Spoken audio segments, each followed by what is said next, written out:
নমস্কার। এখন একটা ফেস্টিভ সিজন চলছে, তাই নাদ দ্য কসমিক সাউন্ডের একটা নতুন এপিসোড, ফেস্টিভ এপিসোডে আপনাদের সবাইকে অনেক অনেক স্বাগত। আর আপনারা সবাই জানেন আমি একটু নেপোটিজমে পছন্দ করি, তাই আজকের এপিসোডের আমার বিশেষ অতিথি আমার বোন অনন্যা সাহা এসছে সুদূর আটলান্টা থেকে। তোমাকে অনেক অনেক স্বাগত, ওয়েলকাম আমাদের এপিসোডে। কেমন আছো? খুব ভালো আছি। এই ফেস্টিভ এপিসোডটাতে এসে তোমার ঠিক কেমন লাগছে? যে অনেকদিন ধরে আমাদের একটা কথাবার্তা চলছিল যে আসার এখানে, তো এই ফেস্টিভ এপিসোডটাতে এসে তোমার এখন কিরকম লাগছে? হ্যাঁ, আমার মানে দারুণ লাগছে। অনেকদিন পর এরকম ফেস্টিভ মানে মরশুমে আমি এখানে ইন্ডিয়াতে আছি। বাকি মানে আই গেস 2 বছর আগে আমি এখানে এসেছিলাম ক্রিসমাসের টাইমে, বাট মানে আমি অ্যাটলান্টা ইউএসএ তে গেছি মোটামুটি 4 বছর হয়ে যাচ্ছে। তো বাকি টাইমটা আমি ইউএসএ তেই ছিলাম ক্রিসমাস বা এরকম নিউ ইয়ারের টাইমে। তো এই যে তুমি 4 বছর ধরে ওই জায়গাটায় আছো, এখানে আমাদের বাঙালি কালচার গুলো তো অনেক ডিফারেন্ট থাকে। হয়তো তুমি দুর্গাপূজাটাও সেরকম ভাবে এনজয় করতে পারো না। আমাদের বাঙালিতে কিন্তু একটা বিশাল ব্যাপার আছে, স্পেশালি যারা হিন্দু আমরা আছি আর কি, আমাদের তো 12 মাসের 13 পার্বণ লেগেই রয়েছে। তার পাশাপাশি আমরা যখন অন্য ধর্মাবলম্বী কোনো একটা রিচুয়ালস দেখি, আমরা না খুব ভীষণ রকম ভাবে ওটার মধ্যে সেলিব্রেট করার জন্য নেমে পড়ি আর কি। তো এই জিনিসটাকে তুমি কিভাবে দেখো? সেটা ইন্ডিয়াতে থেকে এবং ওইখান থেকে কতটুকু ডিফারেন্স আছে? মানে আমার যতটা দেখা, মানে ওইখানে যেমন আমার আচ্ছা, ছোটবেলায় তোমার হাতে আমি কিছু চকলেটস দেখতে পাচ্ছি। হ্যাঁ, মানে এইটা আমি অনেকক্ষণ ধরে আপনাকে মানে তোমাকে দেওয়ার কথা ভাবছি। এটাকে কাটতে হবে না, কাটতে হবে না, থাকুক, পুরো র থাকুক। আমার এডিটর টিম বুঝে লইব কোনটা রাখবো কোনটা রাখবো না। যাই হোক, আমি তোমার জন্য এটা আমি যখন আসছিলাম অ্যাটলান্টা থেকে, হ্যাঁ, মানে চকলেট সামনে থাকলে আমি লোভ সামলাতে পারি না। আমি এবার এগুলো এরকম ভাবে রাখার একদমই দরকার নেই। আমি এবারে অ্যামস্টারডাম থেকে এসেছি, সরি একটা পড়ে গেছে, তো সেই অ্যামস্টারডাম থেকে আমি এটা তোমার জন্য নিয়ে এসেছি। Thank you so much. যাই হোক, আমরা আজকে চকলেট খেতে খেতে আমাদের এপিসোডটাকে তারপরে কন্টিনিউ করার চেষ্টা করছি। তো আমরা যেখানে ছিলাম যে ক্রিসমাস সেলিব্রেশনে, নে ধর তুইও খা আমিও খাবো, খাইতে খেতে কথা কম না, ইডি রাইখা দে ওই দিকে, আর তুই একটা চকলেট খা। তো যেটা জিজ্ঞেস করলে, তো মানে আমি ছোটবেলায় যখন ছিলাম আমাদের কাছে ক্রিসমাস কি ছিল, মানে এরকম আমার বাবা যখন চেম্বার থেকে আসতো তখন আমাদের জন্য এরকম টুপি আনতো সান্টা ক্লজের, সেই টুপিতে লাইট জ্বলতো, সেটাতেই আমাদের আনন্দ। আর সেখানে হচ্ছে যে তোমার আর ক্রিসমাস কেক, ওইটাই মানে তাও দোকান থেকে কিনে বানানো ক্রিসমাস কেক আমরা খেতাম, সেইটুকুই আমাদের ক্রিসমাস ছিল।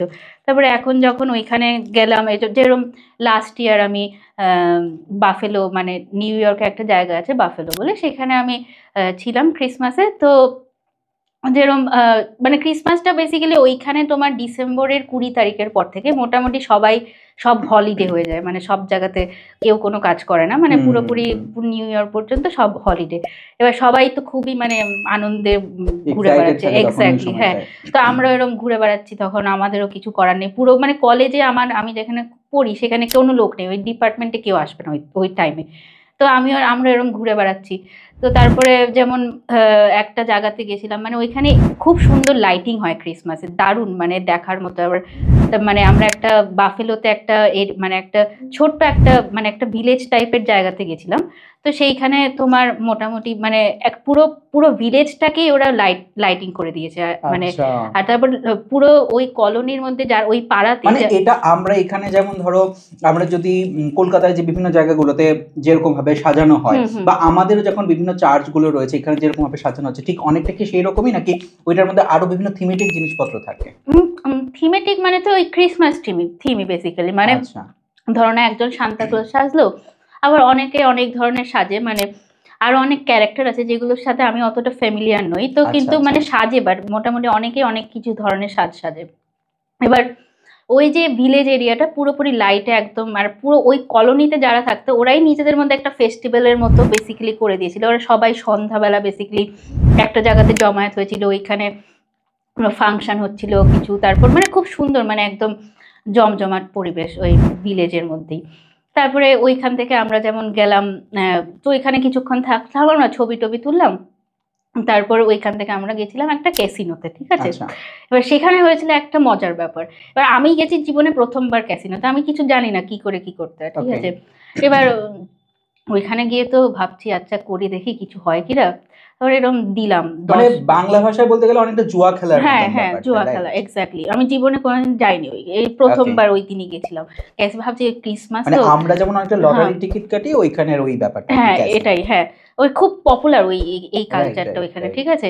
এবার ওইখানে গেছি, এবার তো ভাবছি ক্রিসমাস কিছু তো একটা করতে হবে একটু অ্যাডভেঞ্চারাস, ডিফারেন্ট হ্যাঁ। সামথিং। তো ওইখানে গেছি, তারপরে গিয়ে $10 একটা দিলাম, মানে ওই আচ্ছা, প্রথমে তো দিতে $10 হয় মানে ইন্ডিয়ান কারেন্সিতে? মোটামুটি $800, ঠিক আছে। ওকে। $10 দিলাম। এবার কি একটা লটারি মেশিন আছে সেখানে, বেসিক্যালি মিল মিল মানে তোমার লাখ, বেসিক্যালি ওইখানে যেরকম রাইট। আসবে নাম্বারগুলো, সিকোয়েন্সগুলো সেই রকম অনুযায়ী যদি 3টে নাম্বার সেম আছে তাহলে তুমি মানে মানে একটা, তোমাদেরকে কি আগে কোনো একটা টিকিট দেওয়া হয়, ওইটার মধ্যে এক্স্যাক্টলি হ্যাঁ, নাম্বার লেখা মিনিমাম থাকে? হচ্ছে তোমার $10, আমি মিনিমামটাই কাটলাম, ঠিক আচ্ছা, আছে, আচ্ছা। জানি না তো কি হবে। তো তারপরে $10 দিলাম, তো 3টে নাম্বার আসবে সেম হলেই তুমি জিতবে কিছু একটা। ওকে। এবার প্রথমবার দিল ধরো না 10 থেকে 11 12 এরকম হচ্ছে, 13 হলো, তারপরে গিয়ে দেখলাম হারলাম, ঠিক আছে, 13-র পরে হারলাম, তারপর হারতেই থাকছি, পুরো $10 আমার গেল। মানে $800 আমি প্রথমবার মানে ক্রিসমাসে আমি গেলাম একটা আশা করে যে কিছু একটা জিতবো, 10 থেকে মোটামুটি $100 করে ফিরবো, তো দেখছি 10 থেকে 0। মানে তো তারপরে শেষ, বেসিক্যালি তারপরে আর খেলিনি, জীবনে আর ক্যাসিনোতে মানে যাইনি। ওই একদিনই যাওয়া, ওটাই প্রথম, হ্যাঁ। ওটাই শেষ। তারপর আমার সাথে আমার একটা বন্ধু গেছে, তার তো আরো ডিফারেন্ট, মানে তার আরো এক্সাইটিং স্টোরি। সে আচ্ছা। প্রথমবার খেলে 10 থেকে মোটামুটি অ্যারাউন্ড মানে ধর না 50-60 ওই রকম পর্যন্ত তুলেছিল, ঠিক আছে। আচ্ছা, $10 থেকে $50-60। 50-60 পর্যন্ত গেছে, এবার তার তো লোভ, এবার সে হ্যাঁ। আবার গেছে ওই 50 টাকা ইনভেস্ট করতে, তারপরে তা আর উঠেনি, তারপরে 50 টাকা করে সব সব চলে গেল। মানে 50 তো 50 তারপর আবার 50 চলে পেয়ে গেছে। থামিয়ে দিলে তো লাভ হতো।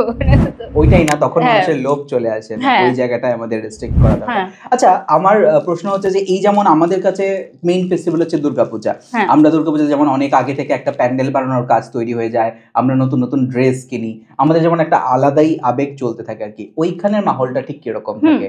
ওইখানেও মানে তোমার ওইখানে যেমন সুপার মার্কেট টাইপের জিনিসপত্র আছে, মানে ওই সুপার মার্কেটগুলোতে সব পাওয়া যায়, মানে ড্রেসিং থেকে শুরু করে সবজি, নর্মাল তোমার রেগুলার ডে টু ডে লাইফে যা যা চাই তোমার ওই পুরো সুপার মার্কেট, বিশাল বড় সুপার মার্কেট হয় সেগুলো, যেমন ওয়ালমার্ট বলে একটা সুপার মার্কেট আছে, তো সেগুলো সব জায়গাতেই থাকে মোটামুটি, ঠিক আছে। তো এরকম সুপার মার্কেটে গেলেই তুমি এবার দেখতে পাবে যে ক্রিসমাস থিমড কিছু কিছু, যেমন সোয়েটার, যেমন লাল সবুজ রঙের বেসিক্যালি, এবার তার মধ্যে এরকম ক্রিসমাস ট্রি আঁকা থাকে, সান্টাক্লজ আঁকা থাকে, তো ক্রিসমাস থিমড ওই সোয়েটারগুলো খুব মানে চলে ওই টাইমে। আচ্ছা, আচ্ছা। মানে লোক মোটামুটি সবাই, মানে শুধু লাল সবুজ না, এটা একটা জাস্ট উদাহরণ দিলাম, বাকি অন্য টাইপেরও, বাট ক্রিসমাস থিম বেসিক্যালি, তো সবাই মোটামুটি দেখবে ওই টাইমে এরকম ক্রিসমাস থিম সোয়েটার পরে আসে। মানে ক্রিসমাসের পরেই তো নিউ ইয়ারেরও একটা ইভ চলে আসে, হ্যাঁ। 31st নাইট থাকে, Exactly. সবগুলো একদম ব্যাক টু ব্যাক চলতে থাকে। ওই রিলেটেড যদি কোনো ঘটনা। এই যে লাস্ট ইয়ার আমি বললাম নিউ ইয়র্কে ছিলাম বেসিক্যালি, তো ক্রিসমাসটা আমরা কাটিয়েছিলাম বাফেলোতে। আচ্ছা। তারপর নিউ ইয়ার ইভে আমরা অ্যাকচুয়ালি নিউ ইয়র্ক সিটিতে গেলাম, ঠিক আছে, কারণ কি ওইখানে নিউ ইয়র্ক সিটিতে হচ্ছে যে পুরোপুরি মানে ভারতের মতোই মোটামুটি লোক সংখ্যায় বেসিক্যালি, মানে এতই লোক, মানে ওইখানে রাস্তা দিয়ে লোক হাঁটে বেসিক্যালি, আমেরিকার খুব কম জায়গায় রাস্তা দিয়ে লোক হাঁটে। নিউ ইয়র্ক সিটি হচ্ছে এরকম একটা জায়গা যেখানে অ্যাটলিস্ট ওইখানে গেলে তোমার ফিল আসবে যে তুমি ইন্ডিয়াতেই আছো অলমোস্ট। তো সেই নিউ ইয়র্ক সিটি মানে খুব জমজমাট, তো সেখানে নিউ ইয়ার ইভে গেলাম, তো সেখানে একটা রেস্টুরেন্টে খাওয়া দাওয়া করলাম কিছু, তো তারপর একটা বারে গেলাম, আমরা ভাবলাম একটু, খুব ঠান্ডা তো না, মানে খুব নিজেদেরকে গরম রাখতে হবে, এবারে একটু কিছু। কোনটা চলে বেশি, রাম না হুইস্কি? আমি তো হুইস্কি খেয়েছিলাম, একটা Okay. খুবই একটা দারুণ হুইস্কি ছিল, এক পেগে খেয়েছিলাম, বাট খুব নিট ছিল এটা, Okay. ঠিক আছে। তো সেই হুইস্কিটা আমি ছবি তুলে রেখেছি নামটা, কারণ কি আমার মনে থাকবে না, কিন্তু আমার কাছে তো যাই হোক, সেই একটা হুইস্কি আমরা প্রত্যেকে আমরা 3-4 জন ছিলাম একসাথে, তো এরকম প্রত্যেকে এক পেগ করে হুইস্কি খেলাম, তারপর আমরা রওনা দিলাম বাজি পোড়ানো দেখবো বলে, ঠিক আছে। আচ্ছা, ওইখানেও এরকম কনসেপ্ট রয়েছে, হ্যাঁ বাজি পোড়ানো? হ্যাঁ, মানে নিউ ইয়ার ইভে ওরা মানে এরকম নিউ ইয়র্ক সিটিতে সেন্ট্রাল পার্ক বলে একটা জায়গা আছে, তো ওইখানে যদি তুমি যাও মানে মোটামুটি অনেক লোক জমায়েত হয় এরকম পুরো রাত্রেবেলা, এরকম 12টা-1টার সময়, তো ওইখানে সবাই মিলে এরকম বাজি পোড়ানো দেখে, তো ওইখানে আমরা বাজি পোড়ানো দেখতে গেছিলাম। আর আরেকটা জায়গা আছে নিউ ইয়র্ক সিটিতে, সেটা হচ্ছে তোমার সেই ইভেন্টটার নাম হচ্ছে বল ড্রপ বেসিক্যালি। আচ্ছা। হ্যাঁ, এবার বল ড্রপটা পাতি কথা, অ্যাকচুয়ালি একটা বল ড্রপই করবে, ঠিক আছে? কোত্থেকে আমি বল ড্রপ করব? বিশাল বড় নিউ ইয়র্ক সিটির প্রচুর উঁচু উঁচু বিল্ডিং, ঠিক আছে? মানে হয়তো সবাই, মানে অনেকেই হয়তো নিউ ইয়র্ক সিটির ছবি দেখেছে, সেই বিশাল উঁচু উঁচু বিল্ডিং, ওই তার মধ্যে একটা উঁচু বিল্ডিং থেকে একটা বল ড্রপ করবে, ঠিক আছে? মানে আমি আমার বাড়ির ছাদের থেকে ধরো যদি একটা বল নিচে এরকম ভাবে ফেলি, এটা যদি কারোর মাথায় গিয়ে পড়ে তো আমি উদুম কালানি খাবো। এবার সেখানে সেটা একটা ফান গেম হিসেবে সেটাই এক্স্যাক্টলি। এবার সেই বল ড্রপটা কেন অ্যাকচুয়ালি অত ফেমাস আমি জানি না, বাট ওটা খুব ফেমাস। বাট এটা অত ফেমাস যে ওইখানে মানে রাস্তায় কোটি কোটি লোক জমায়েত ওই বল ড্রপ দেখার জন্য। এবার আমরা সেটাতে যাইনি কারণ কি খুব ভিড় ওইটাই, ওই জিনিসটাতে, তো তাই জন্য আমরা ওই বল ড্রপটা দেখতে যাইনি। প্রচুর নিউ ইয়র্ক সিটিতে তো প্রচুর মানে ভিড় বলে আমি বললাম যে আমাদের তো এখানে গেলে পরে মোবাইল পার্স এগুলো সামনে রাখতে হয়, ওইখানে কি সামনে রাখতে হয়? হ্যাঁ, ওইখানে তো অনেক হোমলেসও আছে অ্যাকচুয়ালি, মানে হয়তো লোকেরা জানে না, কিন্তু হোমলেস পপুলেশন যথেষ্ট তুমি দেখতে পারো। ইনফ্যাক্ট নিউ ইয়র্ক সিটিতে এরকম একটা পপুলেশন আছে যারা রাস্তায় কাটায় বেসিক্যালি। তো তুমি নিউ ইয়র্ক সিটিতে গেলে অ্যাকচুয়ালি তোমার মনে হবে যে তুমি একটা ডিফারেন্স দেখতে পাবে। সবসময় দেখবে একই জায়গা দিয়ে তোমার বিশাল খুব একটা নাম করা লোক যাচ্ছে, আবার একই রাস্তার ধারে দেখবে একটা হোমলেস লোক দিন কাটাচ্ছে ঠান্ডার মধ্যে। তো তুমি মানে খুবই একটা কন্ট্রাস্টিং ভিউ তুমি দেখতে পাবে। আচ্ছা, আমি যেটা জানতে চাইছিলাম যে এই যে তুমি আগরতলা থেকে আটলান্টা পর্যন্ত এই যে একটা সফর তৈরি হয়েছে, বেসিক্যালি আমাদের এখানে তো মেয়েদেরকে বলা হয় এই ছোটবেলায় ওরা রান্না বান্না খেলে এবং তারপর ভবিষ্যতে গিয়ে ওই বিয়ে করবে, স্বামী ঘর করবে, একটা অদ্ভুত একটা কনসেপ্ট আর কি। তো তুমি তো এটার মধ্যে পুরোপুরি একদম হাতুড়ি দিয়ে ভেঙে চুরে একা একটা পুটুলি নিয়ে তুমি আগরতলা থেকে আটলান্টার দিকে পাড়ি দিলে। এই যে জার্নিটা ছিল, এইটার শুরুটা কিভাবে ইনিশিয়েট হয়েছিল? আমার উচ্চাকাঙ্ক্ষা ছিল যে আমি এরকম পড়াশোনা করতে ভালোবাসতাম, কিন্তু আমি যে কোনো সময় ওই দেশে যাব বা এরকম হবে সেটা আমি কোনোদিন ছোটবেলা অত ভাবিনি। আর আমি তো মানে নর্মাল স্কুলে যেরকম আমার মা যেমন বলতো ভালো করে পড়াশোনা করতে হবে, করতাম ভালো করে, আমার পড়তে ভালো লাগতো তাই পড়তাম। প্রথম দিকে কি ভালো লাগতো? মানে প্রথম দিকে কাকিমা তোমাকে প্রচুর মারধর করতো, দরজা বন্ধ করে দিত, বাড়ি থেকে বারো করে হ্যাঁ, একটু জোর করে পড়িয়েছে, কিন্তু তারপর আস্তে আস্তে ইন্টারেস্ট হয়, মানে এরকম জোর করাতেই আই গেস হয়তো আমি একটু মনোযোগ দিয়েছিলাম, তারপরে মনোযোগ দেওয়াতে আমারও ইন্টারেস্ট গ্রো করলো বেসিক্যালি। তো তারপরে আস্তে যখন ক্লাস 6-7 থেকে আমি মোটামুটি অনেকটাই সায়েন্সের প্রতি খুব ইন্টারেস্টেড ছিলাম। তো তারপর এরকম বেসিক্যালি ক্লাস 10-এ আমার রেজাল্টটা যেরকম আমরা এক্সপেক্ট করেছিলাম সেরকম হয়নি। যেমন আমি ত্রিপুরা বোর্ডেই মানে এক্সাম দিয়েছিলাম 10th-এর, তো সেরকম এক্সপেক্টেড অনুযায়ী হয়নি। Tripura board and Bengali medium. হ্যাঁ, নেতাজি সুভাষ বিদ্যানিকেতন, ওইখানেই পড়েছে, তুমিও পড়েছো, আমরা একই স্কুলে। তো সেখানে তো 10th-এ আমার হয়নি ভালো। তো তারপর যাই হোক মন একটু খারাপ ছিল তখন। তারপর আবার পড়াশোনা শুরু করলাম। তো সায়েন্স তো পেয়েছি, মানে সায়েন্স তো পাবো, অত বাজে না যে সায়েন্স পাবো, সায়েন্স পেয়েছি, সায়েন্স নিয়ে পড়া শুরু করলাম। তখন আমার কেমিস্ট্রি খুব ভালো লাগতো আবার সাবজেক্টটা। তো তখন আবার কি হয়েছে যে বায়োলজি আমি একদম পোষাতো না আমার, ঠিক আছে? এইটা একটু নোট করা উচিত, কারণ আমি এখন খুব বায়োলজি রিসার্চ করি, ঠিক আছে? তো তখন আমার কেমিস্ট্রি, অঙ্ক এইসব খুব ভালো লাগতো। তো তখন সায়েন্স পরীক্ষা দিলাম, তারপর 11-12 পরীক্ষা, 12-এ একটু বেশ বেটার, ভালো মানে ভালো রেজাল্ট। তুমি ত্রিপুরা বোর্ডে সেকেন্ড পজিশন পেয়েছো আমি যতদূর মনে করছি। হ্যাঁ, তো তুমি ঠিকই মনে করছো। মানে তো সেইটা একটা ভালো দিন ছিল আমাদের জন্য। আমরা একজন রিপোর্টার আমাকে বলেছিল যে আমি নাকি ওয়ান ডে সেলিব্রিটি তখন। হ্যাঁ, ওয়ান ডে সেলিব্রিটি অনুযায়ী আমার বেশ ভালো লাগছিল। এবং আমার মনে আছে যে সেই দিনকে সকালবেলা ঘরে ঘরে মানে প্রচুর জায়গায় তুমি গেছিলে ইন্টারভিউ দেওয়ার জন্য, প্রচুর জায়গায় ঘরেও অনেক রিপোর্টার এসেছিল। হ্যাঁ, এক্স্যাক্টলি। তো যাই হোক, তো এইসব হয়েছিল, অনেক পত্রিকাতে অনেক ছবি আছে। তো তারপর বেসিক্যালি 12-এ এটা তো বোর্ডের এক্সাম, তো তারপর আমি এরকম জয়েন্টের এক্সাম দিয়েছিলাম। তো ধরো না ইঞ্জিনিয়ারিংয়ে আমার পড়ার ইচ্ছে ছিল, আমি তো কারণ কি বায়োলজিতে তখন পড়তাম না, তো ইঞ্জিনিয়ারিং এক্সামই দিয়েছি সব। তো আমার মোটামুটি তোমার তখন আমাদের সময় ছিল এই যে AI3 যে পলি যেটা ছিল তোমাদের, সেটা আমাদের টাইমে JEE মেইন বলে একটা হয়ে গেছিল তোমার। এই যে তুমি ইঞ্জিনিয়ারিং এর প্রসঙ্গটা তুললে, তার থেকে বলছি যে ঘরে কখনো ক্ল্যাশ হয়নি মা বাবার সঙ্গে যে ডাক্তারি অথবা ইঞ্জিনিয়ারিংটা নিয়ে? মানে ঘরে কি কোনো দ্বিমত ছিল যে না ইঞ্জিনিয়ারিং নয়, ডাক্তারি পড়তে লাগবে, বা অন্য কোনো প্রফেশন কেন নয়? সেটা নিয়ে সেরকম আমার কিছু মনে পড়ছে না। মানে তুমি যেটা চেয়েছিলে মোটামুটি সেটাই তোমাকে অ্যালাউ করা হয়েছিল, বা তুমি ওটাকে চুজ করতে পেরেছিলে বাড়িতে মোটামুটি? হ্যাঁ, হ্যাঁ হ্যাঁ আমার অঙ্ক তখন ভালো লাগতো আর কেমিস্ট্রি ভালো লাগতো। এখন ভালো লাগে না অঙ্ক? অঙ্ক এখনো ভালো লাগে, কেমিস্ট্রি ভালো লাগে? কেমিস্ট্রিও ভালো লাগে, এখন আর কেমিস্ট্রি করি না বেসিক্যালি, সেটাই হচ্ছে এখন বায়োলজি নিয়ে বেশি এখন বায়োলজি করি। এই যে 12 এর পর তারপর কলেজ শেষ হলো, কলেজ শেষ হওয়ার পর এই যে মাস্টার ডিগ্রি কমপ্লিট করা, মাস্টার ডিগ্রির পর তো তুমি পিএইচডি এর জন্য প্রিপারেশনটা শুরু করলে। এই পিএইচডি করতে যাবে বা বাইরে করতে যাবে এই ধরনের ভাবনাটা কিভাবে আসলো এবং এটার পেছনে কিভাবে তুমি কাজ করা শুরু করলে? হ্যাঁ, এইটা অ্যাকচুয়ালি আমি যখন আমি যাদবপুর ইউনিভার্সিটিতে কেমিক্যাল ইঞ্জিনিয়ারিং এ ব্যাচেলার্স করেছি, রাইট। তো সেইখানেই ওই টাইম থেকে আমার মনের মধ্যে একটা ধারণা ছিল, কারণ কি যাদবপুরে অ্যাকচুয়ালি অনেক লোকই এরকম যায় বাইরে পিএইচডি করতে, যারা ব্যাচেলার্স করে তারা ওইখান থেকে ব্যাচেলার্স এর পরেই ওরা পিএইচডি করতে যায়।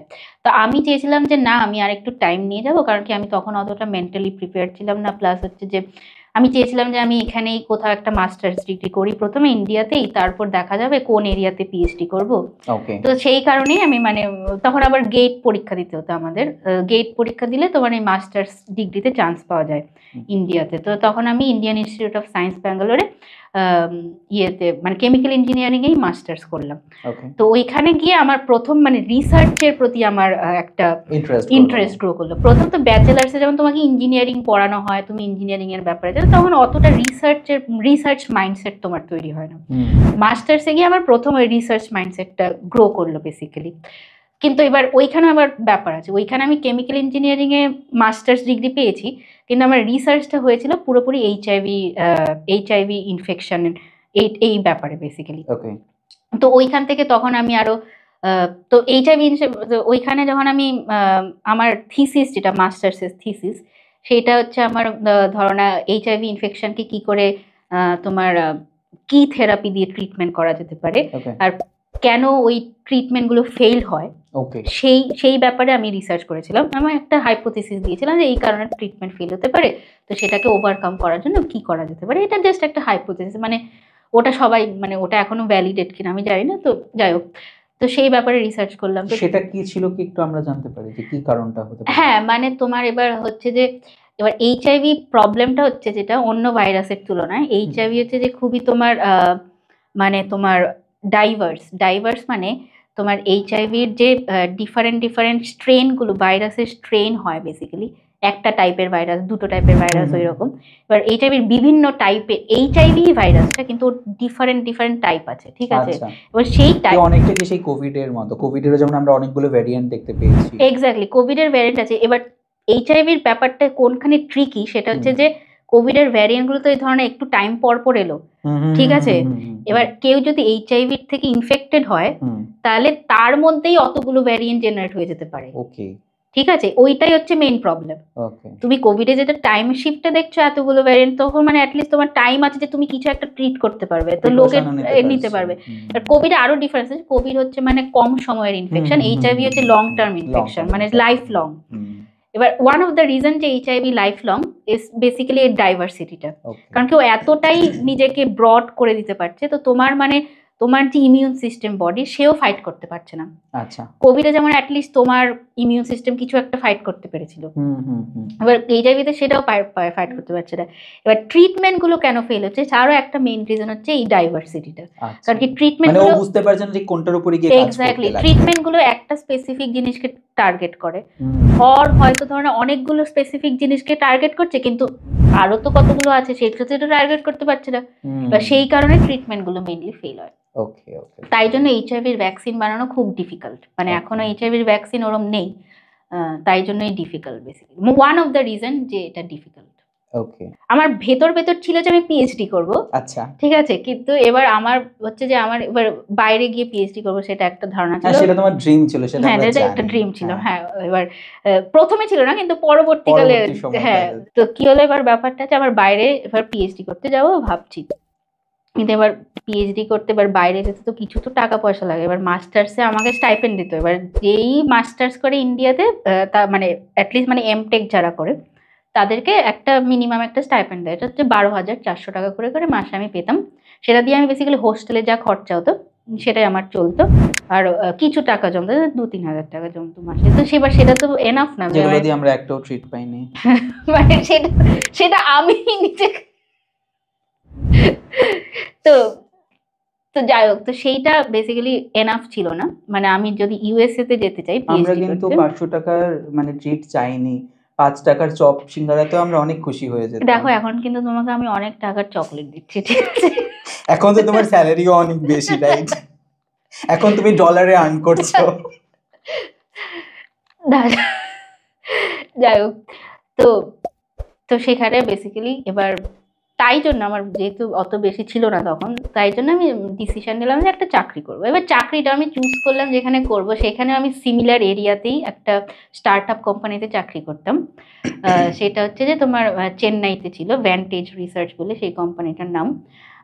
তো তারা আই গেস 2013-এ তারা শুরু করেছিল কোম্পানিটা। তো আমি মোটামুটি ওইখানে 2020 থেকে জয়েন করেছি বেসিক্যালি। আচ্ছা, তো তো সেইখানে আমি 2 বছর চাকরি করলাম মোটামুটি, মানে অ্যাকচুয়ালি 2019-এর সেপ্টেম্বরে জয়েন করেছিলাম। তো ওখানে 2 বছর চাকরি করলাম। ওইটাও সিমিলার কনসেপ্টেরই, মানে ওইখানেও তোমার বেসিক্যালি অঙ্ক ইউজ করে, মানে কেন আমার যে রিলেশনটা অঙ্ক আর বায়োলজির, সেখানে সেটাই বলছি যে ওইখানে অঙ্ক ইউজ করে ওরা ডিফারেন্ট ডিফারেন্ট ডিজিজের মডেল বানায় আর কি। আচ্ছা, এবার সেই মডেলগুলো থেকে ওরা ড্রাগ ডেভেলপমেন্ট কি করে হবে, মানে ওষুধ কি করে ডেভেলপ করবে, সেটার ইনসাইট পায় ওই মডেলগুলো থেকে। তো সেটাই হচ্ছে ওদের মেইন কাজ আর কি। তো সেখানে আমি কাজ করতাম 2 বছর। তো তারপরে মোটামুটি কিছু একটা, তখন প্যান্ডেমিক হলো, ওই 2020 থেকেই তো কথা প্রসঙ্গে দর্শক বন্ধুদেরকে জানিয়ে রাখি, আমি যখন অনেক ছোট এবং ও যখন ছোটবেলা থেকে ওর ড্রিমগুলো শেয়ার করতো যে ও রিসার্চার হবে, তো আমার যেহেতু সবাই জানেন যে আমার একটা ব্লাড ডিজিজ আছে, হেমোফিলিয়া, তো ও আমাকে প্রমিস করেছিল যে ও যদি বড় হয়ে রিসার্চ করে ও আমার ডিজিজের ওষুধ বের করবে। যদিও হেমোফিলিয়া নিয়ে কোনো কিছু রিসার্চ করেনি, ও এইচআইভি নিয়ে রিসার্চ করছে। অফকোর্স ওটার জন্য মানে লার্জার পার্সপেক্টিভের অনেক লোক হেল্পফুল হবে যদি সেটা সাকসেসফুল হয়। সো তারপরে হেমোফিলিয়া নিয়েও যদি কিছু কাজ করো, হ্যাঁ, will be very grateful. Haemophilia অনেক ডিফিকাল্ট ট্রিট করা, এইচআইভির মতনই, মানে এইচআইভি অন্য টাইপের ডিফিকাল্টি, হিমোফিলিয়া এটা কমপ্লিটলি জিন থেরাপির উপরে কাজ করতে এক্স্যাক্টলি। লাগবে। হ্যাঁ, এবার সেগুলো খুব কস্টলি, মানে সেগুলো নর্মাল লোকের জন্য সেগুলো ইউজ করা খুব। তারপর 2 বছর চাকরি করে কি প্রচুর টাকা জমালে, যেটা দিয়ে প্রচুর তুমি টাকা আটলান্টা জমায়নি, যাওয়ার স্বপ্ন হ্যাঁ দেখলে? প্রচুর টাকা জমায়নি, যতটা দরকার ততটা জমিয়েছি। মানে একটা একটা দিকে টিকিট ফেয়ার? হ্যাঁ, মোটামুটি একটা দিকের টিকিট আমার হয়ে যাবে। টিকিট ফেয়ার কত মোটামুটি? ওইখানে তখন আমি প্রথমবার গেছিলাম ইউএসএ তে, তো তখন লাগলো মোটামুটি 1 লাখ, 1,16,000 আমার যেটা মনে আছে। তো সেটা আমার একটা কয়েক দিকে। মাসের স্যালারি। তো তারপরে আরো ব্যাপার আছে, তো ভিসা টিজা নিতে হবে না, ওইখানে অনেক টাকা গেছে না। তো তারপরে ওইখানে বাড়ি বুক করতে হলো, ওইখানে আবার বাড়ির জন্য টাকা দিতে হলো, মানে একটা অ্যাডভান্স তুমি পেমেন্ট। প্রিপারেশনটা কিভাবে শুরু করলে? আই মিন একাডেমিক প্রিপারেশনটা, মানে লাইক কি এক্সাম দিতে লাগবে, কিভাবে ও ইন্টারভিউ হ্যাঁ গুলো হ্যাঁ ফেস হ্যাঁ করা? হ্যাঁ, তো এবার ওইখানে পিএইচডি অ্যাপ্লিকেশন একটা বড় একটা হ্যাসেল, মানে অ্যাকচুয়ালি ওইখানে তোমাকে অনেক টাইম ইনভেস্ট করতে হয়, মানে টাইম, মেন্টাল প্রিপারেশন সব নিতে হয় বেসিক্যালি। তো ওইটা আমার পক্ষে সুবিধা হয়েছিল, কারণ কি তখন অ্যাকচুয়ালি প্যান্ডেমিক চলছিল, ওই 2020-র অ্যারাউন্ডে তখন প্যান্ডেমিক চলছিল। তো আমি চাকরি করছিলাম, ঘরে বসেই চাকরি করছিলাম। তো হ্যাঁ, কিন্তু পাশাপাশি আমি ওই ব্যাপারেও রিসার্চ করছি যে কোন কলেজে অ্যাপ্লাই করা যাবে, কি কোনখানে কি পরীক্ষা দিতে হয়, এসব। তো তোমার জিআরই বলে একটা পরীক্ষা, যেটা সবাইকেই দিতে হয়, কিন্তু আমি যখন অ্যাপ্লাই করছিলাম তখন অনেক কলেজে জিআরই এক্সামটাকে বলেছিল যে রিকোয়ার্ড নয়, ঠিক আছে। এবার আরেকটা এক্সাম আছে যেটা হচ্ছে টফেল, সেটা হচ্ছে যে তোমার ইংলিশের প্রফিসিয়েন্সি টেস্ট করে বেসিক্যালি, তোমার স্পিকিং, রাইটিং, রিডিং ওই সবের টেস্ট করে। তো টফেলটা দিতেই হবে। ওকে।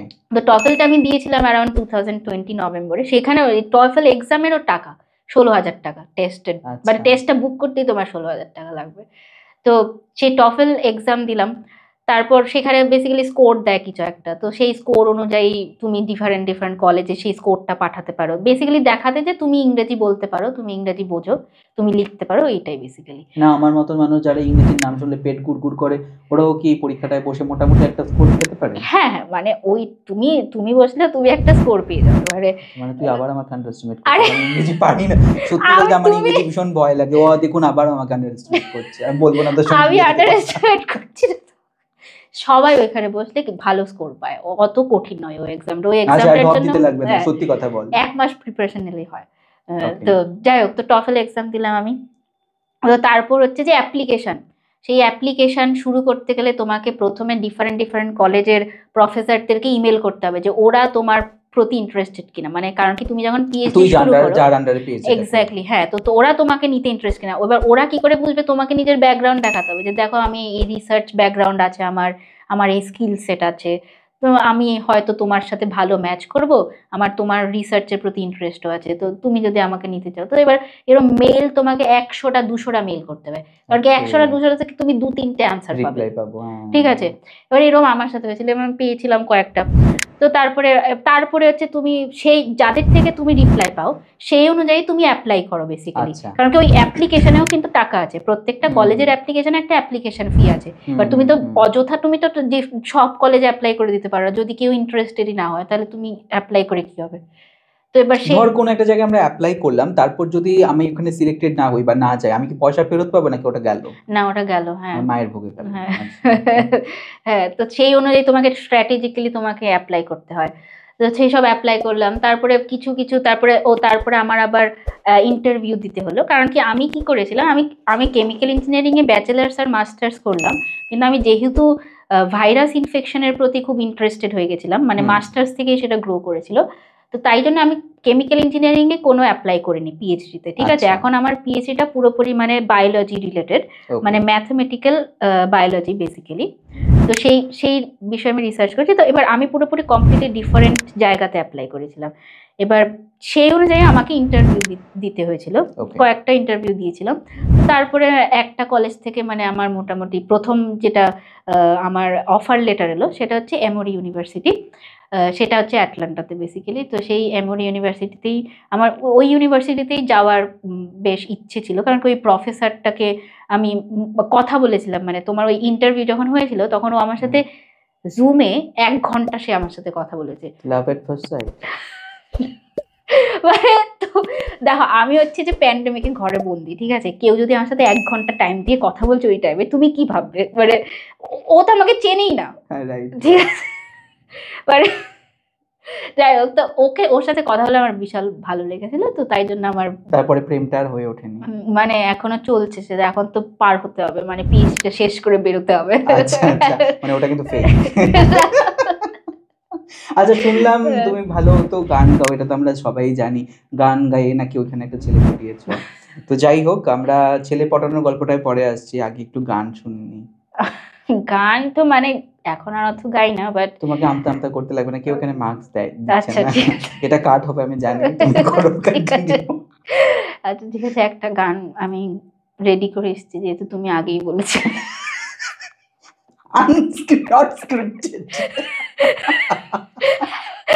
ঠিক আছে, আমি গাইছি, ঠিক আছে, এবার ঠিক আছে। তো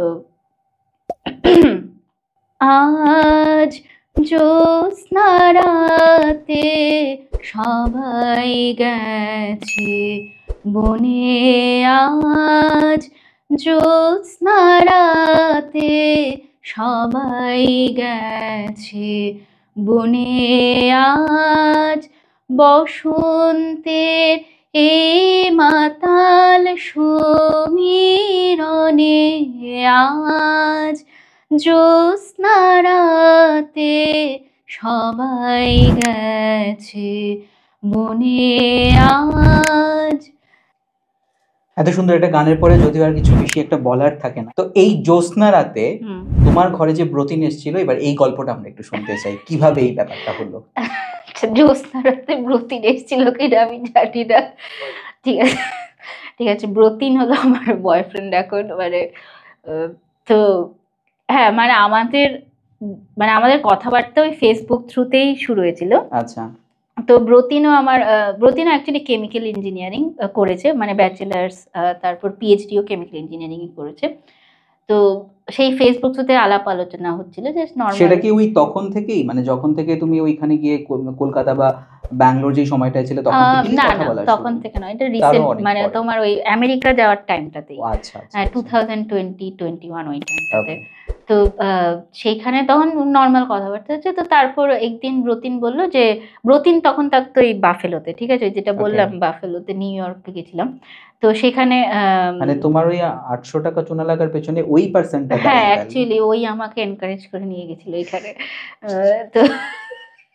তো যাই হোক, তো সেই ব্রতিন বাফেলোতে পিএইচডি করেছে, সানি বাফেলো বলে একটা ইউনিভার্সিটি আছে সেখানে। তো তো ব্রতিন বাফেলোতে থাকতো। তো তারপর সে একদিন কথায় কথা বলছে যে ও অ্যাটলান্টাতে আসবে ভিজিট করতে। অ্যাটলান্টার আশেপাশে তোমার অনেক মানে তোমার ট্রেক করার মতো জায়গা আছে, তো সেখানে দেখার মতো বেসিক্যালি ইউএস এর ওয়ান অফ দ্য মানে ট্যুরিস্ট স্পটস বেসিক্যালি ওই আশেপাশে, মানে জর্জিয়া, তোমার নর্থ ক্যারোলিনা, ওইসব স্টেটগুলো মানে সব পাহাড়, ভালো সিনারি ওই রকম। তো ব্রতিন ওইখানে আসবে বলছে। তো তারপর বলছে যে অ্যাটলান্টাতে যেহেতু আমি আছি তো আমার সাথে একদিন দেখা করবে। তারপর বলছে ঠিক আছে দেখা করবো। তো তারপরে অ্যাটলান্টাতে কি আছে, অ্যাটলান্টাতে হচ্ছে তোমার কোকা কোলা ফ্যাক্টরি আছে, ঠিক আছে। আচ্ছা মানে ওইখানে কোকা কোলা মিউজিয়াম বলে ওইটাকে। তো ওইখানে সব ধরনের কোকা কোলা কোম্পানির যত যত ড্রিঙ্কস আছে সব সব টাইপের কোকা কোলা এখানে পাওয়া যায়। তারপরে কোকা কোলার যে হিস্ট্রি, মানে কে বানালো, কি করে বানালো, সব ব্যাপারে তুমি জানতে পারবে। তো এই কোকা কোলা মিউজিয়ামে আমরা দেখা করলাম। আচ্ছা ঠিক আছে। তো তারপর ওইখানে দেখা করলাম। তো দেখা করার পরে তারপর থেকে আবার আরো জানাশোনা, মানে আরো কথা হচ্ছে। তো তারপরে থেকে আস্তে আস্তে মানে আরো ব্রতিন বোধহয় আবার 2-3 বার আরো অ্যাটলান্টাতে ভিজিট করেছিল। তারপর জাস্ট তোমার সঙ্গে দেখা হ্যাঁ করার হ্যাঁ, জন্য। প্রথমবার এমনি এসেছিল, তারপরে আবার 2-3 বার এসছে আমার সাথে দেখা করার জন্য। And very soon you will getting married, right? হ্যাঁ Probably in the next year. হ্যাঁ probably. Okay, so ব্রতিন এখন ওইখানে কি করছে আফটার পিএইচডি? হ্যাঁ, ব্রতিন তো বেসিক্যালি পিএইচডি শেষ করলো এই অ্যাকচুয়ালি দিস ইয়ার মানে 2024 ফেব্রুয়ারিতে ও ডিফেন্ড করলো, পিএইচডি ডিফেন্ড যেটা করতে হয়। তো এখন ও হচ্ছে তোমার আর্গন ন্যাশনাল ল্যাব বলে একটা ন্যাশনাল ল্যাব আছে, সেটা হচ্ছে তোমার ইলিনয় বলে একটা স্টেট, ইলিনয়তে। তো ওইখানে এখনো পোস্ট ডক হিসাবে কাজ করছে। তোমার প্ল্যান কি তারপরে, মানে আই মিন আফটার পিএইচডি? আমারও প্ল্যান হচ্ছে একটা পোস্ট ডক করার। তো মোটামুটি আমাদের যা কেরিয়ার গোল সেটা হচ্ছে ধরো না আফটার পোস্ট ডক আমরা ইন্ডিয়াতে ফিরে আসতে চাই। আচ্ছা, মানে আফটার পোস্ট ডক হ্যাঁ, ইন্ডিয়াতে ফিরে আসতে এই চাই। অ্যাট দিস মোমেন্ট আমাদের এটাই কেরিয়ার প্ল্যান। আমরা জানি না মানে হবে কতটা হবে। তো এবার ইন্ডিয়াতে ফিরে আসলে তোমার বেসিক্যালি আমরা প্রফেসরশিপের জন্য অ্যাপ্লাই করবো হয়তো ডিফারেন্ট ডিফারেন্ট কলেজে। এবার সেটাও খুব ডিফিকাল্ট, এবার আমরা জানি না, এটা আমাদের প্ল্যান বেসিক্যালি। ওকে ওকে। তো এবার সেই প্রফেসরের জন্য অ্যাপ্লাই করতে গেলে তোমার মিনিমাম 1-2 বছরের পোস্ট ডক একটা করতে হয়, তো পিএইচডির পর আবার। তো আচ্ছা, এই যে অনেক টাকা পয়সা খরচা করে তুমি আটলান্টায় গেলে, হুম হুম বা তোমার মতন এরকম আরো অনেক অনেক স্টুডেন্ট আছে যারা ইন্ডিয়া থেকে বেসিক্যালি ওইখানে যাচ্ছে, হুম হুম। এবং আমি জানি না যে ওইখানে ওরা কতটুকু ক্যারিয়ার গ্রোথ পাচ্ছে বা সবাই আদৌ চাকরি বাকরি পাচ্ছে কিনা, বা যেই পয়সাটা খরচা করে ওখানে ওরা গেল সেটাকে উঠিয়ে নিয়ে আসতে পারছে কিনা। কি মনে হয় যে এইখানের ইন্ডিয়ার পড়াশোনা বা এখানে ক্যারিয়ার গ্রোথটা কি সেরকম নয়, মানে যেই কারণে তোমাকে এখান থেকে ওইখানে পাড়ি দিতে হলো, বা এখানে স্টুডেন্টরা কি আদৌ হ্যাঁ। ওইখানে গিয়ে সেই ক্যারিয়ারটাকে তৈরি করতে পারছে? হ্যাঁ, এবার ওইখানে একটা মানে আমার যেটা ধারণা হয়েছিল যখন আমি তোমাকে বললাম না মাস্টার্স করলাম যখন আইআইএসসি ব্যাঙ্গালোর থেকে, তখন দেখো সায়েন্সের ব্যাপারে মানে রিসার্চ করতে গেলে তোমার ইন্ডিয়াতে খুব ভালো ভালো কয়েকটাই জায়গা আছে। যেমন IISc Bangalore one of the few places, বা আইআইটিস গুলো যেমন ডিফারেন্ট আইআইটিস সেগুলো one of the few places. তারপর আরো কয়েকটা বেসিক রিসার্চেরও ইনস্টিটিউট আছে, ব্যাঙ্গালোরে কয়েকটা ভালো ভালো জায়গা আছে। এবার কিন্তু তোমার ইউএস থেকে যদি তুমি পিএইচডি করো তাহলে তোমার একটা মানে এখানে একটা আলাদা ভ্যালু পাওয়া যায়। এবার সেটা কতটা জাস্টিফাইড সেটার বিষয়ে আমি যেতে চাই না, কারণ কি সেটা হয়তো অতটাও জাস্টিফাইড না, কারণ কি just because someone is coming from USA, মানে যে পিএইচডি করে ইউএস থেকে এসেছে, that's the only reason probably যে ওইখানে লোকেদের একটু বেশি ভ্যালু দেওয়া হয়। মানে ইন্ডিয়াতে থেকেও লোকেরা অনেক ভালো পিএইচডি করতে পারে, বাট আমি মেনলি ওই কারণে আমি ওইখানে ইউএস পিএইচডিটা ওই কারণে নাম আছে বলে আমি ওইখানেই পিএইচডি করতে চাইছিলাম। তো এবার আরেকটা যেটা ব্যাপার আছে যে অনেকেই দেখবে এখন যে মাস্টার্স করতে ইউএসএ তে যাচ্ছে, ঠিক আছে। এবার মাস্টার্স করতে ইউএসএ তে যাওয়াটা খুব ডিফারেন্ট দেন পিএইচডি করতে ইউএসএ তে যাওয়া। এবার মাস্টার্স করতে যারা যায় ওইখানে ওদের মানে প্রচুর টাকা লোন নিয়ে তোমাকে মাস্টার্সের জন্য ফি ভরতে হয়, কারণ কি মাস্টার্সেও ইউএসএ তে গভর্নমেন্ট তোমাকে স্টাইপেন্ড দেয় না, পিএইচডি তে যেমন তোমাকে স্টাইপেন্ড দেয়, মানে বেসিক একটা স্টাইপেন্ড দেয়, মানে ইউএসএ তে তুমি চলে যেতে পারবে সব জায়গাতে। ওটা অত বেশি নয়, মানে আমরা এখন যেরকম স্যালারি পাই সেটা মানে অ্যাভারেজ থেকে বিলো অ্যাভারেজ হতে পারে। কিন্তু মাস্টার্সে কোনো পয়সা দেয় না, খুব কম দেয়। তো আবার অনেকে যারা মাস্টার্স করতে যায় ওদেরকে আবার রিসার্চ অ্যাসিস্ট্যান্ট হতে হয় যাতে করে কিছু পয়সা ওরা পায় নিজেদেরকে সাস্টেন করার জন্য। এবার কিন্তু ম্যাক্সিমাম লোকে এরকম প্রচুর টাকা লোন নিয়ে ওদেরকে মাস্টার্স করতে যেতে হয়। এবার দেখা যাচ্ছে যে সেটা যে কতটা ভ্যালুয়েবল সেটা এখনো আমি মানে ঠিক সেটা কেউ কোনো স্ট্যাটিস্টিক্স বের করেছে কিনা আমি জানি না, বাট সেটা ধীরে ধীরে তার ভ্যালু কমছে অ্যাকচুয়ালি আমার যেটা মনে হয়। তো এবার কারণ কি অনেকেই আমি চিনি যারা এরকম মাস্টার্স কমপ্লিট করলো, মাস্টার্স হচ্ছে তোমার 2 বছরের ডিগ্রি, তো তোমার 2 বছরের ডিগ্রি কমপ্লিট করলো, তারপরে ধরো না ওদেরকে ধরো না অনেক টাইম তোমাকে জবলেস থাকতে হবে, কারণ কি জব মার্কেট ওইখানে খুব কম্পিটিটিভ, তো তোমাকে অনেক টাইম ওদেরকে জবলেস থাকতে হচ্ছে। তারপর ওরা তো লোন নিয়ে রেখেছে, এবার সেই লোনকে মানে সুদ করবে বেসিক্যালি। তো এবার অনেক টাইম ধরো না হয়তো ওরা চাকরি পাবে ধরো না 1 বছর থাকার পরে, বা পেয়েও যায় হয়তো, কিন্তু ওই যে টাইমটা যেটা জবলেস রইলো, এবার তার ওই টাইমে তো তার মা বাবাকে হয়তো ঘর থেকে টাকা পাঠাতে হচ্ছে, রাইট, ওকে সাস্টেন করার জন্য। এবার আরো ব্যাপার আছে, আরো কমপ্লিকেটেড হয়ে যেতে পারে ভিসা নিয়ে, কারণ কি ওইখানে তুমি কিছু টাইমই মানে জবলেস থাকতে পারো, তারপরে তোমার ওই একটা ভিসার একটা ব্যাপার আছে, সেখানে তোমার অনেক ডিটেলস আছে বেসিক্যালি, সেগুলো সবার একটু মানে নজর দেওয়া উচিত আমার মনে হয়। তো সেই ব্যাপারটা আমার মনে হয় যে এখানে মানে ইন্ডিয়া থেকে যে দলে দলে মানে অনেক লোক এখন, অনেক নিউজ আর্টিকেলও ছাপছে যে এত লোক এখন মাস্টার্স করতে ইউএসএ তে যাচ্ছে, এটার কি আদৌ ভ্যালু আছে কিনা সেটা এখন ডিবেটেবল আই থিঙ্ক। আচ্ছা, ট্র্যাকিং এর গল্পটা আমরা যখন শুনছিলাম, এই ব্রতিনের ব্যাপারটা, তো ট্র্যাকিং তো তুমিও অনেকগুলো ট্র্যাকিং করেছো, তো কিরকম লেগেছে সেখানে ঘোরাঘুরি, বা ওই নিয়ে যদি কোনো এক্সপিরিয়েন্স থাকে, স্পেশাল এক্সপিরিয়েন্স কোনো ঘুরতে চাও? ট্র্যাকিং ওই যে তোমাকে বললাম মানে আমি থাকি তোমার জর্জিয়াতে, সেটা হচ্ছে সাউথে বেসিক্যালি ইউএসএ। তো সাউথে তোমার মোটামুটি খুব ভালো ভালো জায়গা আছে ট্রেক করার মতো।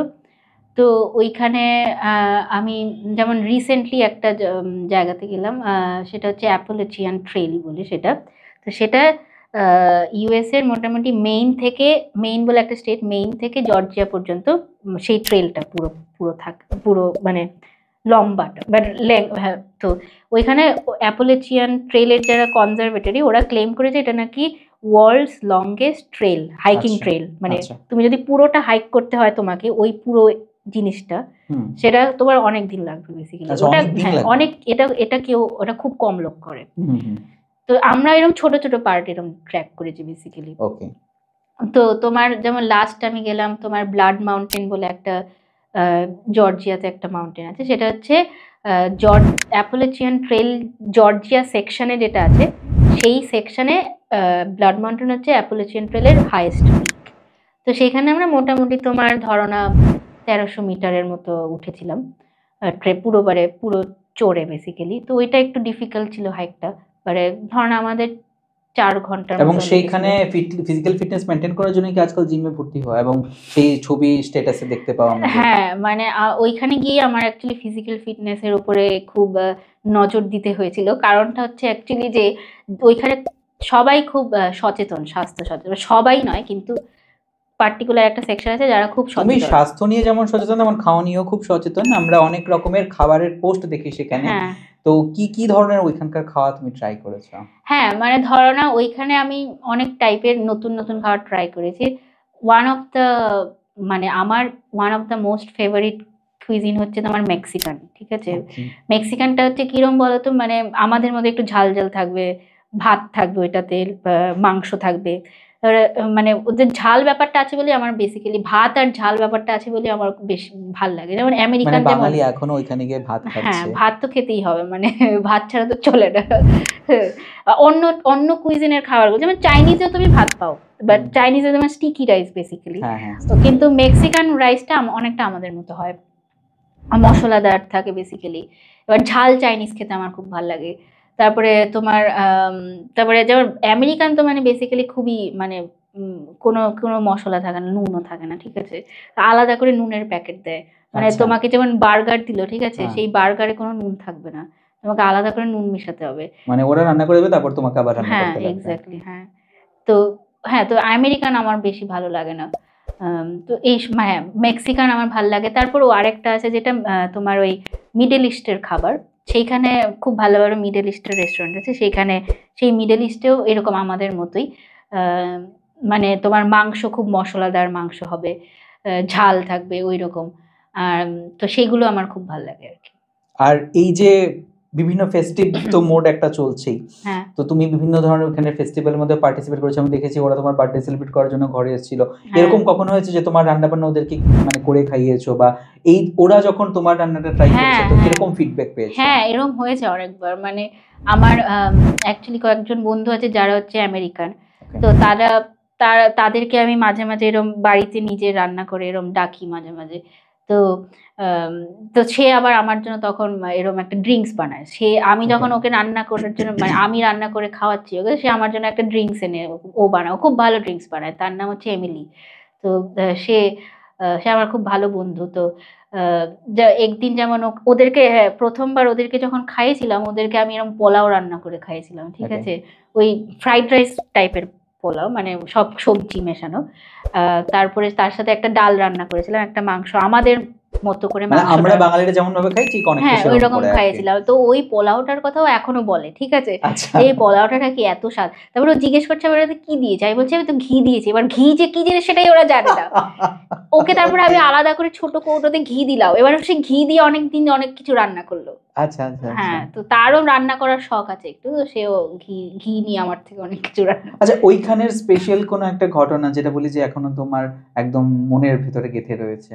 একটা ঘটনা ওই এমিলির সাথে আমার একটা ঘটনা, যেটা আমার মনে মানে বেসিক্যালি তুমি যখন বাইরে থাকো এরকম একা, মানে ফ্যামিলি থেকে দূরে, মানে প্লাস হচ্ছে টাইম জোনেরটা এত ডিফারেন্স, মানে ওইখানে সকাল এখানে রাত, ওইখানে রাত ওইখানে সকাল, ঠিক আছে, আমি ঘুমোতে যাব আমার মা বাবা ঘুম থেকে উঠছে। তো ওই তারপরে প্লাস হচ্ছে তোমার পিএইচডিটা হচ্ছে এরকম একটা তোমার মানে একটা এনভায়রনমেন্ট, মানে তোমাকে পিএইচডিটা খুব আলাদা টাইপের একটা ডিগ্রি, রাইট? তো তোমাকে পিএইচডিতে থাকতে থাকতে তোমার অনেক সময় তোমার খুব মেন্টাল ব্রেকডাউন হয়ে যেতে পারে, এবং স্পেশালি অনেকেই সময় কিন্তু সুসাইড করতেও দেখা যায়, মানে হ্যাঁ ওরা এতটা ফ্রাস্ট্রেটেড হয়ে যায় হ্যাঁ বিভিন্ন এক্স্যাক্টলি কারণে। হ্যাঁ হ্যাঁ ইভেন আমি ইন্ডিয়াতেও আমার অনেক ইন্ডিয়াতেও ফ্রেন্ডদেরকে করে, হ্যাঁ দেখেছি হ্যাঁ যে ইন্ডিয়াতেও বিভিন্ন করে, মানুষ ভীষণ ফ্রাস্ট্রেটেড হয়ে গেছে। হ্যাঁ হ্যাঁ। তো তো ওই রকম একটা মোমেন্ট হয়েছিল যখন আমি, তোমার পিএইচডিতে কি হয় যে তোমার কোয়ালিফাইং এক্সাম বলে একটা এক্সাম দিতে হয়, ম্যাক্সিমাম কলেজে আই গেস সেটা দিতে হয়, আমাদের কলেজে মানে আমার ডিপার্টমেন্টে তো সেটা দিতে হয়, যেটা হয় 2 ইয়ার্সের, মানে 2 ইয়ার্স পিএইচডি যখন তুমি 2 ইয়ার্স শেষে তোমাকে কোয়ালিফাইং এক্সামটা দিতে হয়। আর ওই এক্সামটাতে তোমার মানে সব তোমাকে বেসিক্যালি তোমার যা নলেজ আছে সেই সব কিছু থেকে যেখান থেকে কিছু তোমাকে কোশ্চেন জিজ্ঞেস করতে পারে। তো ওই টাইমটাতে তোমার খুব হেভি প্রিপারেশন নিতে হয়। তো তো এবার ওইখানে তো কালচারটাও অন্যরকম না, মানে আমাকেই সব করতে হচ্ছে, রান্না বান্না থেকে শুরু করে সব। তো ওই টাইমে আমার একটা মেন্টাল ব্রেকডাউনের মতো হয়েছিল। তো তখন সেই এমিলি যে আমার বন্ধু আছে, তার সাথে একদিন তার সাথে একদিন কথা হচ্ছিল ওই টাইমে, তখন ও আমারই ব্যাচের, তো ও ওই টাইমে কোয়ালিফাইং এক্সাম দেবে বেসিক্যালি। তো ওরও এরকম ওর সিচুয়েশন, ওরও একটু ভালো লাগছে না, তো আমরা দুজন মিলে কফি খেতে গেছি তখন। এবার কফি খেতে গিয়ে যে কফি খাওয়ার পরে ওই যে মোমেন্টটা আমার এখনো মনে আছে, যে ওই টাইমে যে আমি কতটা ওর সাথে কথা বলতে পেরেছিলাম। ও আমার সাথে অনেক কিছু শেয়ার করছিল ওর ফ্যামিলির ব্যাপারে, আমি আমার ফ্যামিলির ব্যাপারে শেয়ার করছি। তো সেই মোমেন্টটা মানে আমার খুব রিল্যাক্সিং লেগেছিল। তো কফি খাওয়ার পরে ওইখানে লাইভ মিউজিক হচ্ছিল, তো আমরা এরকম একটা জায়গাতে বসেছিলাম কফি নিয়ে, একজন আমাদের এখানে বিভিন্ন কফি শপ গুলোতে কিন্তু রিসেন্টলি লাইভ মিউজিকের কনসেপ্টটা এসেছে। আমি এই প্রসঙ্গে একটা প্রশ্ন জিজ্ঞেস করতে চাইছি, মানে আমাদের মধ্যে যেমন একটা ব্যাপার থাকে যে আমরা খুব ইমোশনাল হই, ইমোশনালি একটা জায়গাতে খুব কানেক্টেড হয়ে যাই, বা আমাদের যখন গেস্টরা আসে তখন আমরা তাদেরকে খুব একটা খাতির যত্ন করার চেষ্টা করি, ওইখানের অ্যাম্বিয়েন্সটা কি এরকম? ওরা কতটা ওয়েলকামিং? ওদের নেচারটা আমাদের মতো নয় একদম, বাট আমি যাদের সাথে এখন পর্যন্ত মিশেছি তারা খুব মানে মোটামুটি ভালো লোকজন। তো আমি যেমন রিসেন্টলি তোমার এই যে এখন তো ফেস্টিভ সিজন চলছে আমেরিকাতে, তো এই মোটামুটি সিজনটা শুরু হয় তোমার নভেম্বরের এন্ড থেকেই, ঠিক আছে। তো যেমন থ্যাঙ্কস গিভিং বলে একটা তোমার একটা হলিডে হয় ওইখানে। তো সেই থ্যাঙ্কস গিভিংটা হচ্ছে মেইনলি হচ্ছে, হ্যাঁ নামটা ভীষণ একটা ইন্টারেস্টিং। হ্যাঁ ইন্টারেস্টিং। তো থ্যাঙ্কস গিভিং এর কৃতজ্ঞতা স্বীকার, এক্স্যাক্টলি কৃতজ্ঞতা স্বীকার, এটাই বেসিক্যালি। তো এটার একটা হিস্ট্রি আছে, সেই ব্যাপারে পরে বলবো হয়তো তোমার যদি ইন্টারেস্ট থাকে, বাট না আমার দর্শক বন্ধুরা শুনতে চাইতে পারে, কোনো অসুবিধা নেই। আচ্ছা, কিন্তু থ্যাঙ্কস গিভিং যেটা হয় সেটা বলছি প্রথমে, কারণ কি সেটা ইম্পর্টেন্ট, ঠিক আছে। যদি থ্যাঙ্কস গিভিং হচ্ছে বেসিক্যালি এটা হচ্ছে খাওয়ার ফেস্ট, মানে খাওয়ার জন্য সবাই খাওয়া দাওয়া করবে ওই দিন, হচ্ছে সবাই পেট ভরে খাবে। আর যত সবাই মানে ওইখানে ওই দিনের জন্য যে খাবারগুলো বানায় ওরা, তার মধ্যে একটা, মানে এটা কারা করছে এবং কাদেরকে খাওয়াচ্ছে? হ্যাঁ, এবার সেটা হচ্ছে মেইনলি হচ্ছে আমেরিকান লোকজন খাবারগুলো বানায়। আচ্ছা। এবার সবাইকে যাদের ওদের ফ্যামিলি, এটা একটা ফ্যামিলি টাইপের হলিডে বেসিক্যালি। ওই হলিডেতে মোটামুটি সবাই বাড়ি যায়, মানে আমিও যেরকম, আমার রুমমেট যেমন আমেরিকান, সেও ওই টাইমে ওর বাড়িতে গেছিল, মানে ওর পেরেন্টসদের সাথে ওর ফ্যামিলির সাথে থ্যাঙ্কস গিভিং সেলিব্রেট করতে। তো এবার আমি যাদের সাথে সেলিব্রেট করতে গেছিলাম সে হচ্ছে আমার যে পিএইচডি অ্যাডভাইজার, তার সাথে আমি সেলিব্রেট করতে গেছি। আমার পিএইচডি অ্যাডভাইজার বললাম তো খুব ভালো মানুষ, ঠিক আছে। তো তাদের সাথেই আমি সেলিব্রেট করতে, তো আমার পিএইচডি অ্যাডভাইজার মোটামুটি আমাদের ল্যাবের অনেককে ডেকেছিল, তো আমি তাদের সাথে সেলিব্রেট করতে গেলাম। তো সেইখানে যে এই যে পুরো খাওয়ার ব্যাপারে তার মধ্যে একটা মেইন আইটেম হচ্ছে যে টার্কি, ঠিক আছে? টার্কিটা হচ্ছে বেসিক্যালি চিকেনের ভাই, ঠিক আছে? পাতি বাংলায় চিকেনের ভাই, কিন্তু চিকেন নয়, চিকেন নয়, এক্স্যাক্টলি পুরোপুরি দেখতে চিকেনের মতো। এবার সেই টার্কিটাকে ওরা পুরোপুরি পুরো পুরো হোল টার্কিটাকে ওরা রোস্ট করে। ওকে, সেটা হচ্ছে ওদের থ্যাঙ্কসগিভিং এর মেইন খাবার। আচ্ছা, ওটা থাকতেই লাগবে, এটা থাকতেই হবে। তো সেই টার্কির সাথে আরো অনেক কিছু থাকে, যেমন ম্যাক এন্ড চিজ বলে একটা ডিশ হয়। তো এবার কর্নের অনেক কিছু আইটেম থাকে, মানে ওদের ওইখানে কর্ন খুব প্রচলিত। মানে যেমন আমি যখন ওদের বাড়ির থ্যাঙ্কসগিভিং সেলিব্রেট করতে গেছিলাম, তখন আমিও একটা আইটেম বানিয়েছিলাম, সেটা হচ্ছে কর্ন ব্রেড বলে একটা আইটেম। সেখানে বেসিক্যালি আমি ব্রেডটা বেক করেছিলাম, সেখানে কর্ন দিয়ে, বেসিক কর্ন ফ্লাওয়ার দিয়ে। তো সেটা ওদের বাড়িতে নিয়ে গেছিলাম। ওই দিনটা হচ্ছে পুরোপুরি খাওয়ার জন্য, সবাই মিলে একসাথে খাবে দাবে গল্প করবে, ওইটা হচ্ছে থ্যাঙ্কসগিভিং। তো ওই টাইমটা আমার খুব মনে আছে, মানে এই রিসেন্টলি হলো, বাট এটা আমার সবসময় মনে থাকবে যে আমি একটা আমেরিকান টাইপের থ্যাঙ্কসগিভিং সেলিব্রেট করতে পেরেছিলাম। তো হ্যাঁ, মানে তারা তোমাকে ওদের বাড়িতে যাওয়ার জন্য ওদের বাড়িতে ইনভাইট করেছিল। হ্যাঁ, তো তোমার যেমন আরেকটা ঘটনা হয়েছিল কি, যে এরকম আমার প্রফেসর আমাদেরকে মাঝে মাঝেই ওদের বাড়িতে খাওয়াতে ডাকে। এবার তখন যখন আমি প্রথম পিএইচডি, মানে ধরো ফার্স্ট সেকেন্ড ইয়ার ওই টাইমে, তখন আমার প্রফেসর একদিন বলছে যে তোমরা তো এত মাছ টাছ খাও। আমার প্রফেসর খুব ফ্রেন্ডলি, অনেক ব্যাপারে কথা বলে আমার সাথে। আমার বলছে আমাদের তো মেইন আইটেম মাছ, আমরা তো প্রত্যেক দিনই অলমোস্ট মাছ খাচ্ছি। বলছে যে তুমি তো এত মাছ টাছ খাও। ওরা মাছ খায়, কিন্তু ওরা অন্য টাইপের মাছ খায়, ওরা হচ্ছে সামুদ্রিক মাছ খায়, আমরা যেমন পুকুরের বা নদীর মাছ খাই। তো আমাদের মাছে তাই জন্য কাঁটা থাকে, ঠিক আছে? ওদের মাছেও কোনো কাঁটা থাকে। হ্যাঁ, এটাই ব্যাপার হয়েছিল। হ্যাঁ, তো কি হয়েছে এবার ওইখানে এরকম বাফেলো কার্প বলে একটা মাছ পাওয়া যায়, বাফেলো কার্প, ঠিক আছে? এটা অ্যাকচুয়ালি কি, আই ডোন্ট থিঙ্ক এটা নদীর মাছ, এটা আই থিঙ্ক ওরা সমুদ্র থেকে আনে, আমি অতটা শিওর নই। বাট বাফেলো কার্পের যে টেস্ট, সেটা হচ্ছে ভেরি ক্লোজ টু আমাদের রুই মাছ। আচ্ছা, ঠিক আছে? তাই জন্য আমি বাফেলো কার্পটা কিনি ওইখান থেকে, বাজার থেকে। তো সেই বাফেলো, ওটার মধ্যে কি কাঁটা কম? না, ওইটা তো আমাদের রুই মাছের মতোই কাঁটা থাকে। ও হ্যাঁ, তো ওইটা হচ্ছে ব্যাপার। এবার ও তো আমাকে বলেছে যে আমাদের টাইপের মাছ খাবে, আর আমিও বাফেলো কার্প নিয়েছি। ও তো মানে ও কোনোদিন হয়তো বাফেলো কার্প খায়নি, এবার ও যাদের যাদের ডেকেছে তারাও হয়তো কোনোদিন বাফেলো কার্প খায়নি। তো এবার আমি গেছি বাফেলো কার্প কিনেছি, এবার বলেছে যে আমাদের মতোই রান্না বান্না হবে, যেরকম আমরা নর্মালি খাই, যেরকম আমি ওরকম আমাদের মতো মাছের ঝোল রান্না করলাম, এরকম আলু ফালু দিয়ে একদম। তারপরে ওরা সবাই মিলে খেতে বসেছে, ভাত আর মাছের ঝোল। প্রথমবার হয়তো একটা, মানে তুমি দেখছো হয়তো আমেরিকান ভাত আর মাছের ঝোল খাচ্ছে হাত দিয়ে, তাও কারণ কি মাছের কাঁটা বাছতে হবে। তো ও অ্যাকচুয়ালি চামচ নিয়েই বসেছিল। তারপরে আমার প্রফেসরের যে ওয়াইফ, সে হচ্ছে আবার ফ্রেঞ্চ। ওকে, আমার বন্ধুরা শুনে বলছে ফ্রেঞ্চত্ব চলে যাবে, এরকম মাছ খাচ্ছে বসে বসে। তারপরে ওরা আবার সেই তোমার ভাত আর মাছ খেতে বসেছে। তারপরে সে যাই হোক, ওদের অনেক কষ্ট হয়েছে খেতে, আমি সেটা রিয়েলাইজ করেছি পরে, হয়তো আমার সেটা করা উচিত। মানে থ্যাঙ্কসগিভিং এ গিয়ে এটা রীতিমতো শাস্তি। না, সেটা থ্যাঙ্কসগিভিং এ হয়নি, সেটা অন্য আরেকটা দিনে হয়েছিল। হ্যাঁ, অন্য আরেকটা দিনে হয়েছিল, তাই জন্য হয়তো। কিন্তু ও পরে আমাকে বলেছিল যে মাছের ঝোলটা খুব টেস্টি হয়েছিল।